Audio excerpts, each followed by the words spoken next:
noong April 9, 1939, habang ang Christian world ay nagdiriwang at inaalala yung resurrection ng ating Panginoon Jesucristo, ang Pinho family ay nagdiwang din naman dahil po sa isang personal na pagpapala, at ito ay ang pagkapanganak ni Anita.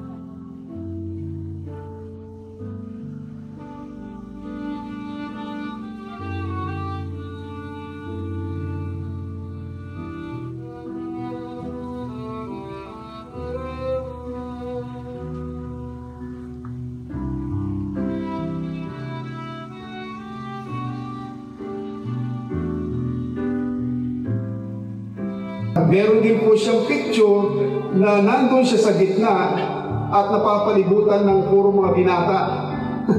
At alam ko po maraming nandigaw din sa kanya, ngunit ang nagtagumpay po ay yung aking tatay, si Jose Niclat Martin, na mula Tugong, Porac, Pampanga. At siya po ay kumbaga matyaga. Bagamat dumaan sa maraming mga pagsubok, ay nagawa po niya na ipaglaban ang kanyang pag-ibig. And the rest is history. Naisilang si Edwin, si Jojo, si Grace, at gayon din si Rodel.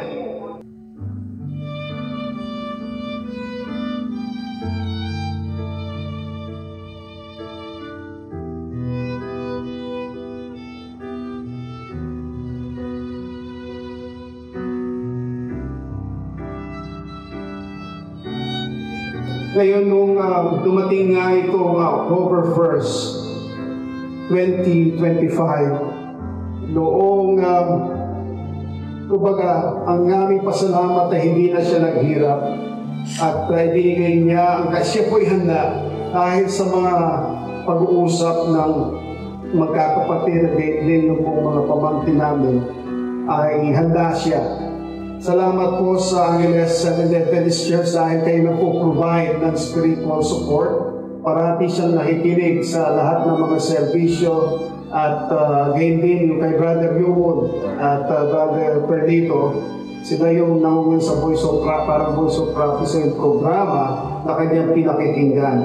Tunay nga na itong mga salitang ito na I have fought the good fight, I have finished the race, I have kept the faith, ay tunay sa kanyang karanasan. Siya'y namuhay sangayon sa mga salitang ito. Ang kanyang buhay ay patuloy na magniningning bilang isang magandang halimbawa ng katapatan sa Diyos, na siya ay nag-iwan ng isang legasiya na patuloy na magbibigay inspirasyon sa amin ng mga anak at sa aming mga anak at sa lahat ng mga minamahal niya sa buhay. At sabi nga po nung kasunod na talata sa 2 Timothy 4 verse 8 na nagbibigay ng isang mabuting at napagandang pangako. Ang sabi po, now there is in store for me the crown of righteousness, which the Lord, the righteous judge, will award to me on that day, and not only to me, but also to all who have longed for His appearing. Kaya sa pangalan po ng aming pamilya, sa pamilyang Pinho at din sa pamilyang Martin, ay po nagpapasalamat sa Diyos sa inyong pag-alalay sa amin sa panahon na ito ng kalungkutan, at salamat po sa inyong pagiging, kumbaga, yung inyong friendship, yung inyong support ang ibinigay sa amin pong mahal na ina.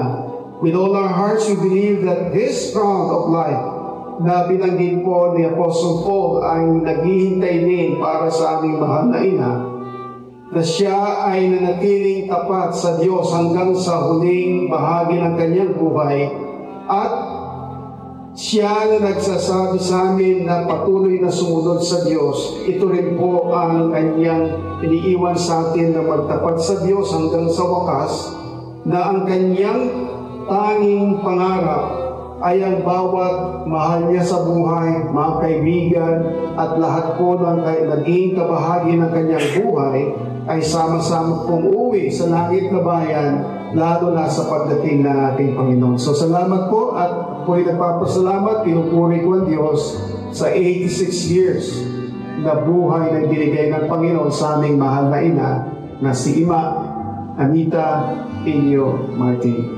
Thank you.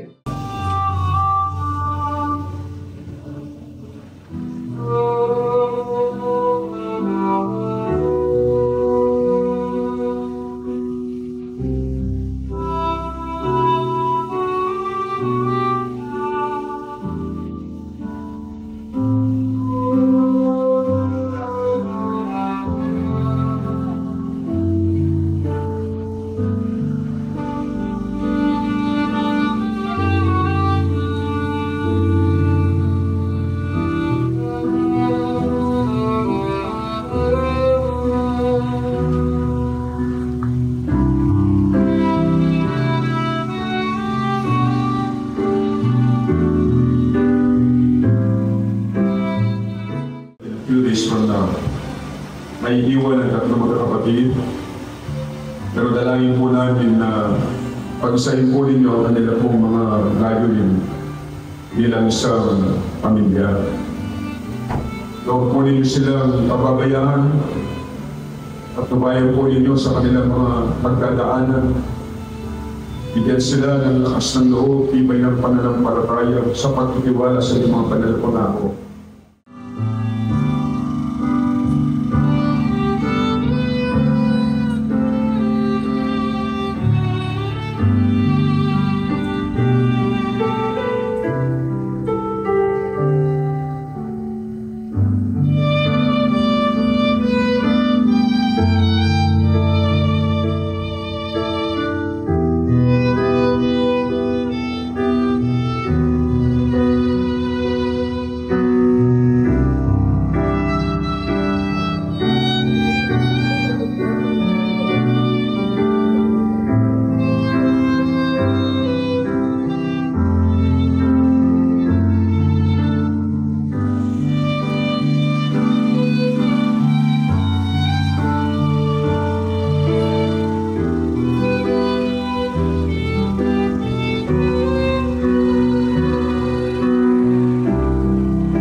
Matulog at magpahinga ka, kapatid. Mahal ka ng Diyos, mapayapang pagtulog hanggang sa muling pagkabuhay. Matulog ka gaya ng isang batang sanggol, at huwag mo dumanas ng hirap at sakit. Dahil ito ang pinakamagandang paghihintay sa Panginoong Hesus, mapayapang pagtulog hanggang sa muling pagkabuhay. Sapagkat ang Panginoon din ang bababa mula sa langit.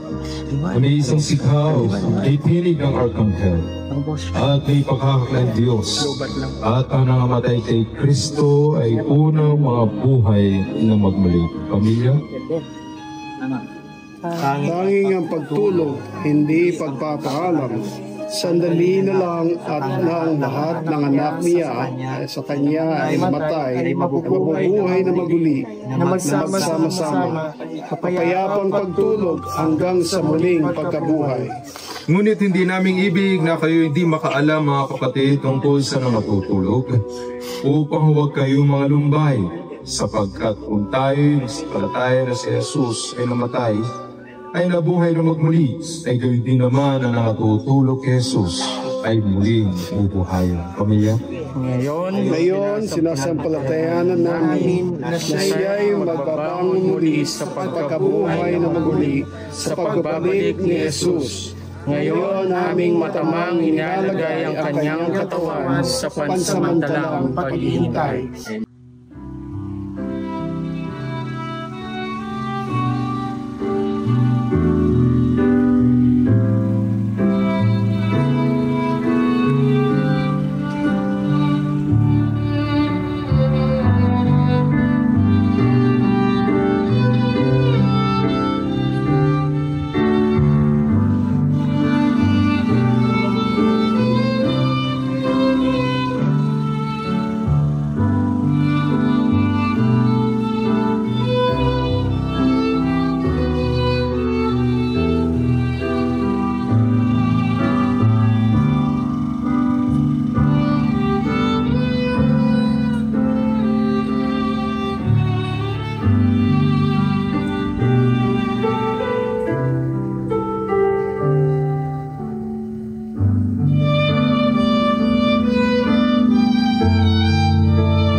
Ayaw kaya po mamanuli, kaya kaming sariling tuknagan ang pong appointment.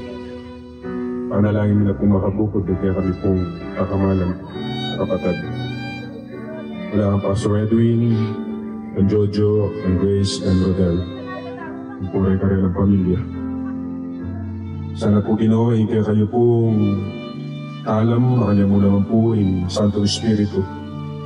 Yang amnesikanan ken pagdalanan dato ken daratang aldo.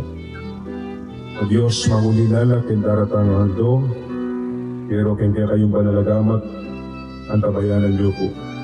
At di katila po sana ang lugod, di metong at metong, makanyang mo naman po saya at tula ken karerang puso, ken daratang pangaldo. At panalangin niyo po na sana ang gandang matibay, karerang pasalpantayanan, makanya muna ang pami kakalugod bilang neto ang lugar.